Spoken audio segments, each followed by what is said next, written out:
नमस्कार मित्रों, आप सभी का स्वागत है हमारे YouTube चैनल पर। आप देख रहे हैं आज नया चैप्टर स्टार्ट हो रहा है, ट्रिग्नोमेट्री यानी त्रिकोणमिति। ये क्लास 10th की NCERT है, इसे हम यहाँ पर पढ़ रहे हैं। इसके पहले की भी सारी एक्सरसाइज हम सॉल्व कर चुके हैं, चैप्टर 7 तक कंप्लीट कर चुके हैं इस मैथमेटिक्स को। आप हमारे प्लेलिस्ट में जा सकते हैं, वहाँ से देख सकते हैं। अगर आप हमारे चैनल पर नए हैं तो आप सब्सक्राइब करना बिल्कुल ना भूलें, जिससे आपको पढ़ने में आसानी हो।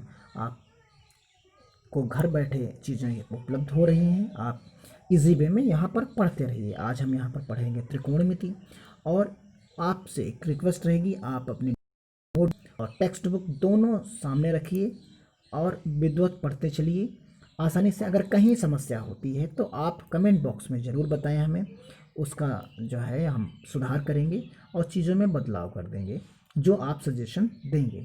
तो इसलिए कमेंट बॉक्स में ज़रूर लिखिए। देखिए, हम यहाँ पर पिछली कक्षाओं में भी चीज़ों को पढ़ चुके हैं कि त्रिभुज, विशेष रूप से समकोण त्रिभुज की बात हम यहाँ पर करेंगे, क्योंकि यहाँ पर हमें 3 भुजाएं चाहिए होंगी और एक 90 डिग्री का एंगल चाहिए होगा।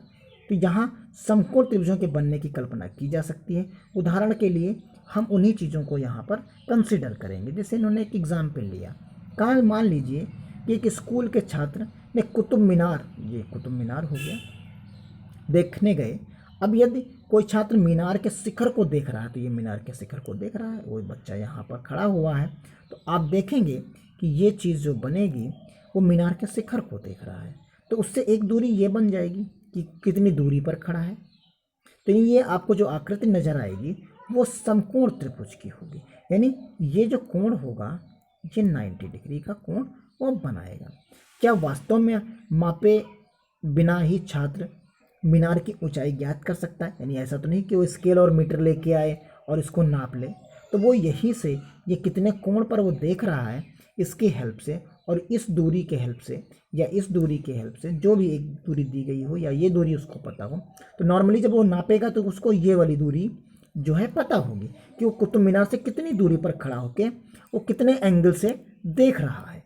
तो जब ये एंगल आपको थीटा पता चल जाएगा और ये दूरी पता चल जाएगी उस बच्चे और कुतुब मीनार के बीच की, तो हम कुतुब मीनार की दूरी जो है, ऊंचाई है, उसे हम आसानी से निकाल सकते हैं। कुछ इस तरीके के क्वेश्चंस यहाँ पर बनेंगे। अब देखिए, इसकी हिस्ट्री के बारे में जान लेते हैं थोड़ा सा। देखिए, अंग्रेजी शब्द है ट्रिग्नोमेट्री, आप सभी लोग जानते हैं। इसके शब्द जो है उत्पत्ति जो एक ग्रीक शब्द से हुई। ट्राई, ट्राई का मतलब होता है 3, और गॉन का मतलब होता है भुजा, जिसे हम इंग्लिश में साइड भी कहते हैं। तो ये चीज़ हमारे पास यहाँ पर आती है। देखिए यहाँ क्या है, हम एक चीज़ हो गई हमारे पास, गौन हो गई, यानी गौन हमारी भुजा हो गई, साइड हो गई। एक मेट्रोन हो गई, मेट्रोन का मतलब होता है माप, यानी भुजा की माप। कहने का मतलब सीधा सा ये हो गया कि भुजा के माप का अध्ययन। तो यानी त्रिकोणमिति में त्रिभुज की भुजाओं और कोणों के बीच संबंध का अध्ययन करना। किसका? यानी भुजा और कोणों, दो चीज़ों के, यानी भुजा और कोण, इन दोनों के बीच का जो संबंध होगा उसी का हम यहाँ पर अध्ययन करेंगे। अब ये जो कोण हमारे होंगे, ये कोण जो हम देखेंगे वो 0 डिग्री से लेके जो है 90 डिग्री के बीच के हम बात करेंगे, और इन्हीं के अनुपातों के बारे में भी हम बात करेंगे। तो यहाँ देखेंगे आप कि समकोण त्रिभुज भुजाओं के कुछ अनुपातों और न्यून कोणों के सापेक्ष अध्ययन करेंगे, जिनको हम कहेंगे कोणों के त्रिकोणमिति अनुपात कहेंगे। यानी उन्हीं के जो बीच में होंगे उन्हीं के बारे में हम कहेंगे कि त्रिकोणमिति अनुपात के बाद में है। तो देखिए यहाँ पर जो है कुछ चीज़ें आपको समझनी होंगी। तो यहाँ पर क्या है कि अगर हम कोण कंसीडर करते हैं किसी एक कोण को, देखिए जैसे सबसे पहले कोण यहाँ पर दिया गया कि ए हो गया, ये बी हो गया और ये सी हो गया, आपका इस जगह पर ये सी हो गया।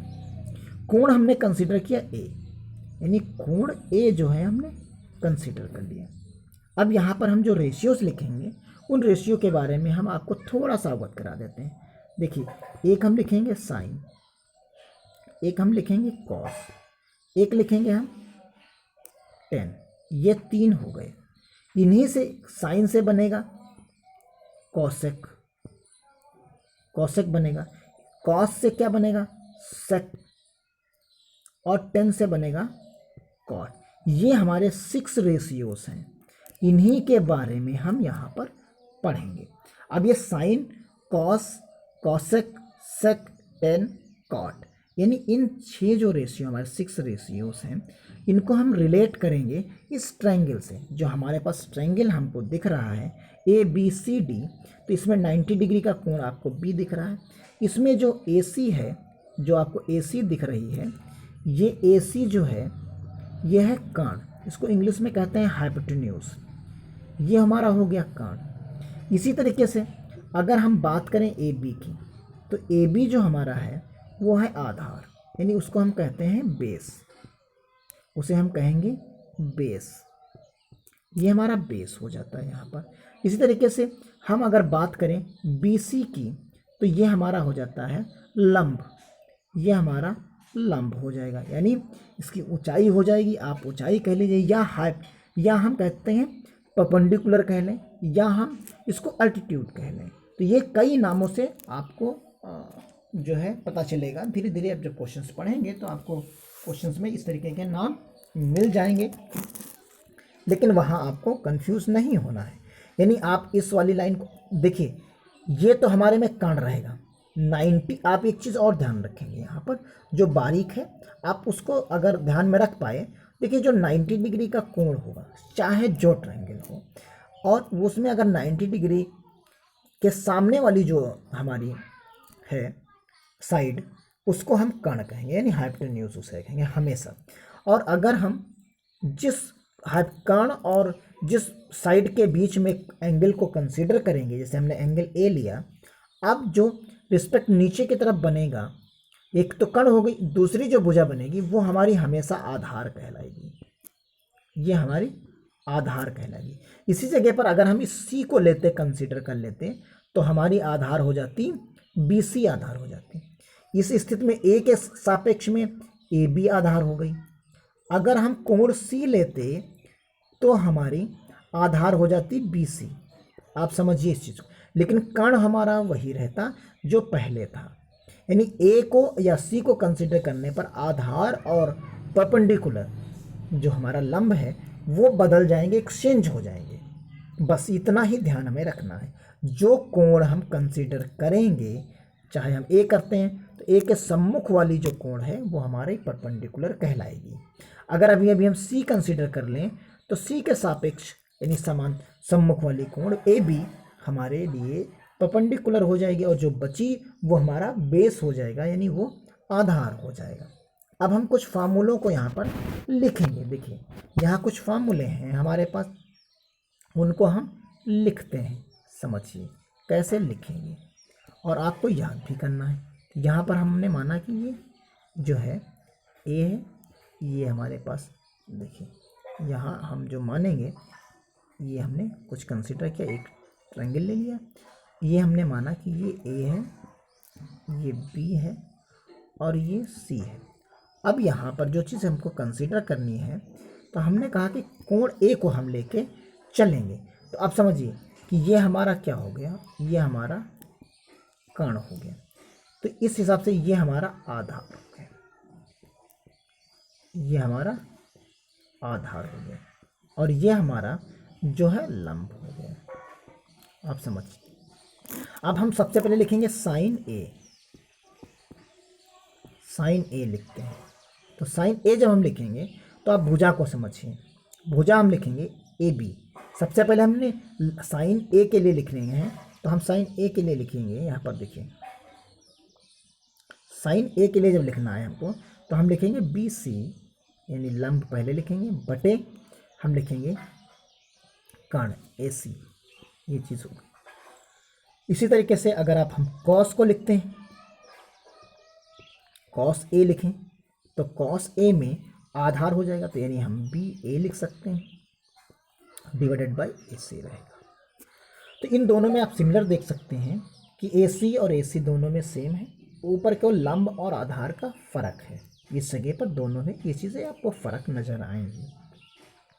यहाँ आप आधार बटे कर्ण लिख सकते हैं, लंब बटे कर्ण लिख सकते हैं। आप ये भी लिख सकते हैं लंब बटे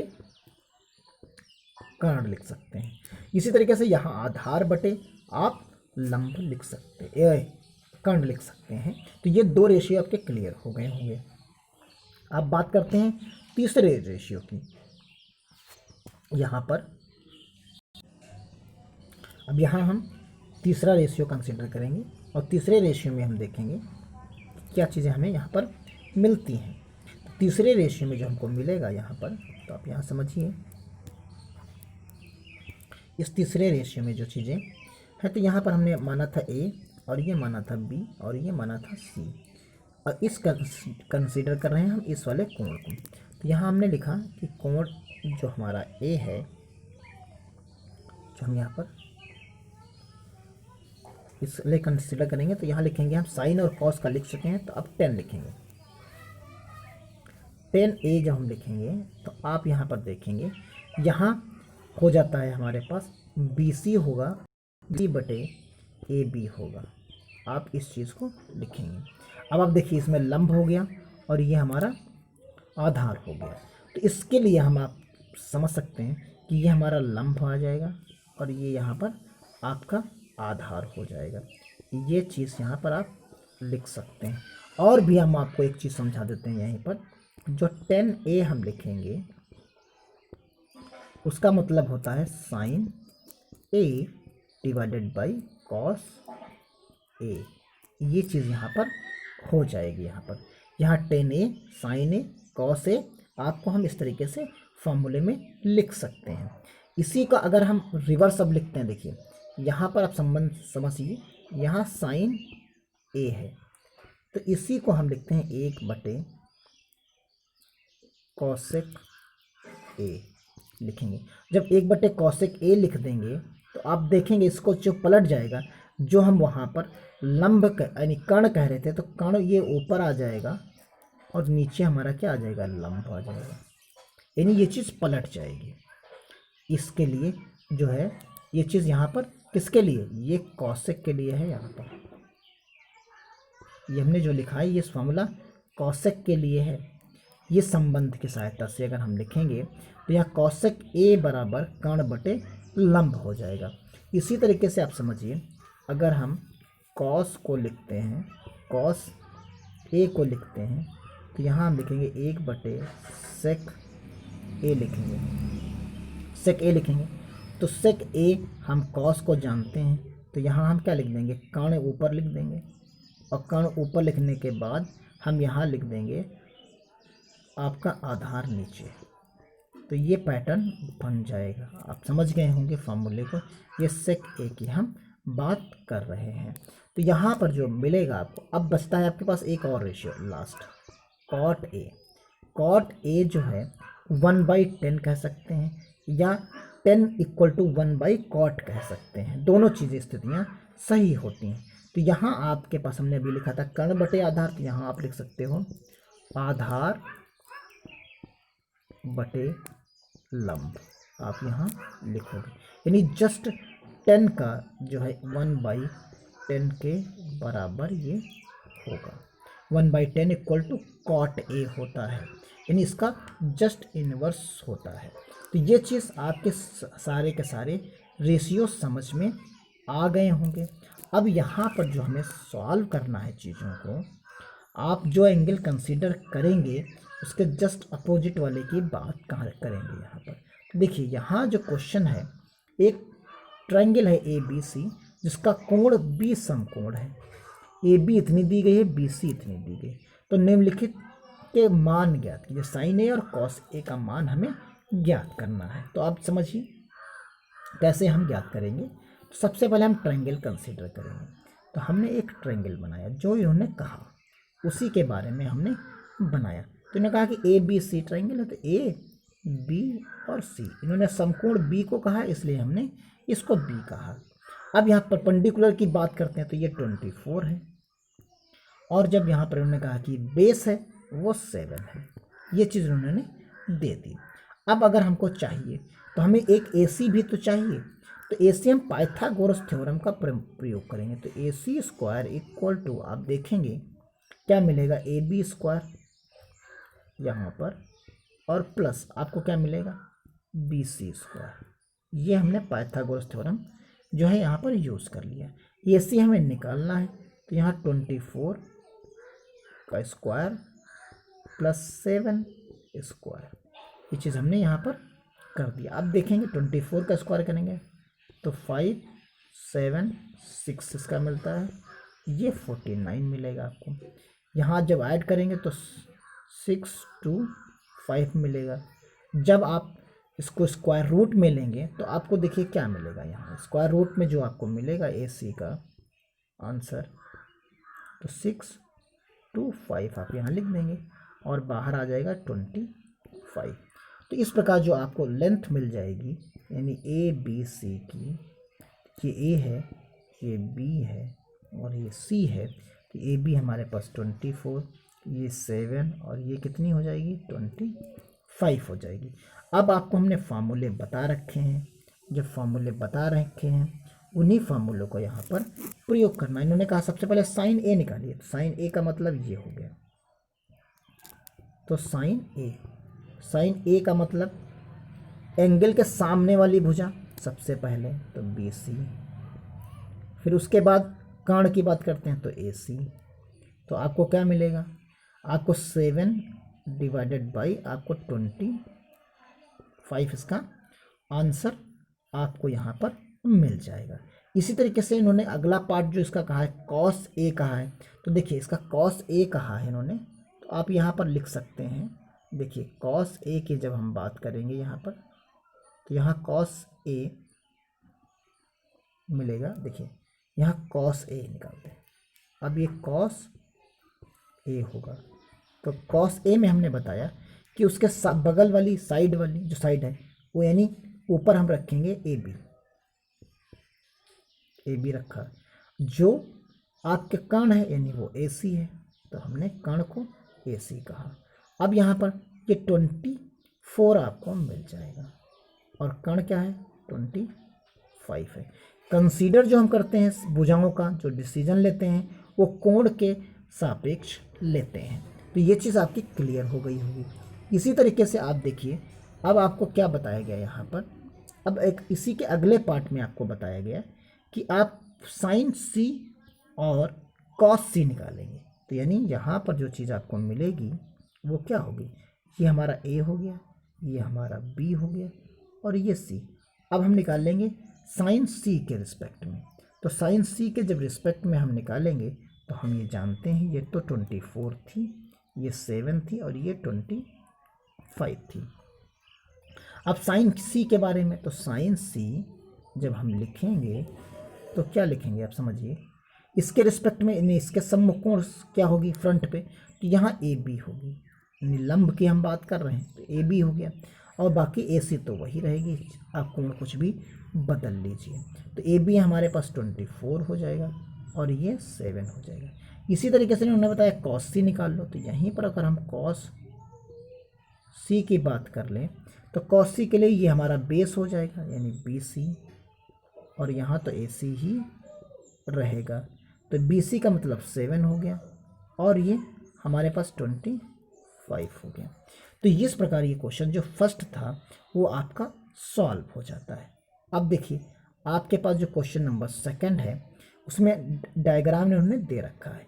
इन्होंने कहा कि 10p और cot r का मान ज्ञात कीजिए, यानी ये माइनस में है, इसको सॉल्व करना है आपको।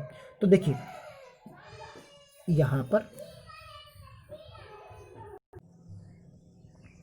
यहाँ पर जो आपको मिलेगा यानी हमको पहले 10p का मान मिल जाए और cot r का मान मिल जाए, तो यहाँ पर जो दो मान मिलेंगे तो उसके लिए हमें QR यानी बेस जो है p के रिस्पेक्ट में जो परपेंडिकुलर और r के रिस्पेक्ट में हमें जो है बेस चाहिए, तो ये दो चीज़ें चाहिए होंगी। तो उसके लिए आप पाइथागोरस प्रमेय है आपके पास, उसका आप प्रयोग कर सकते हैं डायरेक्टली। देखिए यहाँ आप क्या लिखेंगे 13 का स्क्वायर इक्वल टू 12 का स्क्वायर प्लस आप क्या लिखेंगे ये QR लिखेंगे, QR का स्क्वायर लिखेंगे।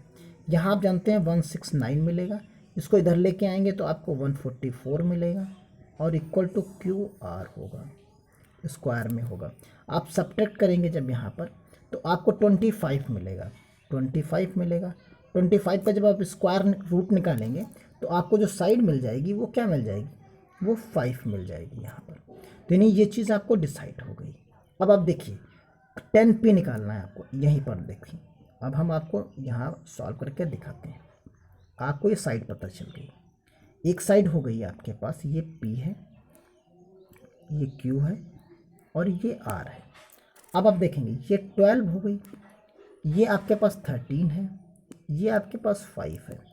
अब जो है आप निकालेंगे, आपको निकालना है 10p, 10p माइनस आपको निकालना है cot r, ये चीज़ें निकालेंगे। तो आप इक्वल टू लिखेंगे 10p के बराबर जब है, आप देखिए 10p आपको निकालना है यानी इसके सापेक्ष निकालना है। तो 10p मतलब लंब यानी QR divided by PQ minus cot, इसको पलट देंगे आप, इस चीज़ को आप पलट देंगे। तो यहाँ पर R है, तो R के लिए आपके पास क्या हो जाएगा, R हमारे पास ये है, तो R में आपके पास QR हो जाएगा यहाँ पर, और बटे में आपके पास क्या हो जाएगा, PQ हो जाएगा। आप दोनों फार्मूले लिख दीजिए। तो जब आप फार्मूले लिखेंगे तो देखिए सेम है, कैंसिल आउट होकर 0 हो जाएगा।